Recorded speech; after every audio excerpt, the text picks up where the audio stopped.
I don't think it occurred to many of us in the community that we are also in the middle of a really big problem. On one side of Bristol Street in Superior, challenges from the Marshall Fire are clear.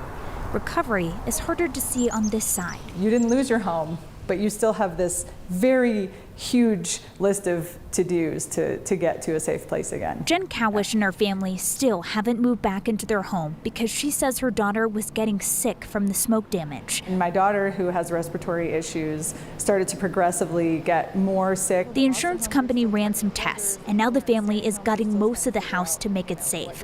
But Cowish says getting to this point was tough. I sent all of her medical records to the insurance company, and I said, look, this is a situation. She has respiratory issues. We know what this is. We know what it looks like. It's really frustrating that I had to use my daughter's medical condition to force the insurance to do something to help us. Insurance will cover the cost to clean her house. Some of her neighbors are still fighting for help. People are starting to find other resources, like moving in with family members or paying out of pocket to stay at a hotel, which again is a huge ask that they should not be asked to do. This problem is more difficult to see.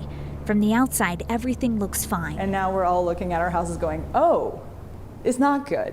And I think, people are just really pissed that the insurance isn't, doing what we expect them to do to help us get to a better place. A challenge neighbors didn't think they would be facing with homes that survive. It's just infuriating that that anybody has to advocate for support or that they have to be strong to fight against insurance.